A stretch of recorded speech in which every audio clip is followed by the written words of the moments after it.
Well, most of you know by now that Oklahoma Gardening is celebrating its 20th anniversary, and of course anytime a group or an organization or people have anniversaries, it causes them to search back and kind of look at their heritage or history. Well, that's what we've done with this particular display garden here. We call this one our Cottage Garden. Of course, when you associate plants with cottage gardens, you think of plants that have been around for many, many years. And of course, there's a lot of interesting history with them, but even more importantly, there's a lot of new things that tells us if they're tolerant to some of our harsh conditions. And one such plant that I want to show you here to start with in the cottage garden is called a spiderwort. And of all the plants in this garden, this one has been most happy this spring because it likes wet feet, which also means it will tolerate heavier clay soil sometimes as well. But the spiderwort is actually a native plant to Oklahoma too. You'll see it growing wild. And usually that one is a pinkish blue color, somewhat similar to this lighter color. But you can see here in front of me we have a darker purple, a bluer color, and even a white one. So they're being introduced again into the trade, but this is one that seemed to be real easy to exchange between gardening friends. It spreads pretty easy, it's easy to transplant it, so it's one that's been around a long time and again takes some harsh conditions. Now normally it will bloom just in the springtime, but what you can do if the growing season permits, once it's through blooming in a particular cluster, go ahead and pinch that cluster out once it's through, and sometimes you'll get more blooms later in the season in early fall when it cools off again. But this one will also take some drier conditions and different types of soils, but it will tolerate these wet conditions that we've had. Now speaking of the wet conditions, it's also a great time to try plants that are supposedly tolerant to pest or disease problems.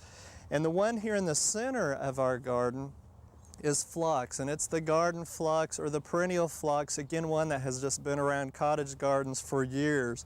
I know I remember my grandmother, she has Flux, and you'll see some of her friends and even great-grandmothers that have had Flux in their garden. So again, it's one I think that most gardeners are familiar with. But you also know that generally Flux has a lot of disease problems, specifically powdery mildew, also some leaf spot problems. And as I walk across here even, you can tell how wet it is, and that's nothing new to most of you. It's very soggy, so not only do these plants have wet feet, but with all the rain, if they're going to get those leaf spots or powdery mildew, it would really show up. What I wanted to point out here is a couple of new varieties or cultivars that have been introduced over the past couple of years that are supposedly tolerant. And this one here in front is Alpha, is the cultivar, and you can tell it has a nice pink blossom. It's very traditional Flux type flower. It's a little bit more pointed on the foliage and a little bit more leathery, and sure enough, I don't see too much powdery mildew on it, just in a couple of spots, but it's doing pretty good. Back around the corner is one that's not blooming yet called David, and it's a white blooming Flux, and again it doesn't have hardly any problems, but we have one back over in our white garden that's called Mrs. Lingard or Miss Lingard, and it has some leaf spots on it. So of the three that we're trying, the David and the Alpha seem to be the best choices for us this particular year.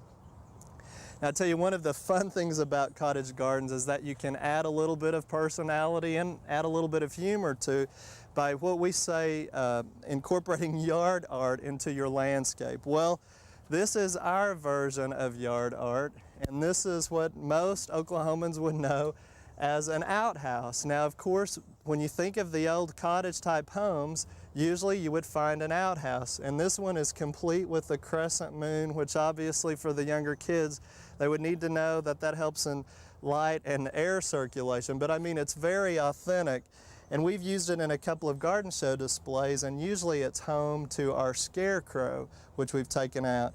But this is actually still being built by Smith Septic Tank Company out of Tahlequah, Oklahoma, by Mr. Rick Pruitt, who is a graduate and alumni of Oklahoma State University. And we've had a lot of people comment on this, and of course it adds a little bit of conversation to the studio gardens. But what people realize once they get out here is that our studio gardens, when we give tours, we don't have restroom facilities. So this is used to kind of make a point, and we're going to try to start some fundraising endeavors. But I guess the thing that I would tell you is if you come to visit us at the studio gardens, make sure you go to the restrooms first, because this one is for display purposes only. But again, with Cottage Gardens, it's quite interesting to see some of the different types of yard art. And if you have any yard art that you're very proud of or some cottage type plants, be sure and drop us a line at Oklahoma Gardening because we'd love to hear from you. We're going to be traveling the state this summer and we'd love to highlight some of these, so be sure and write to us.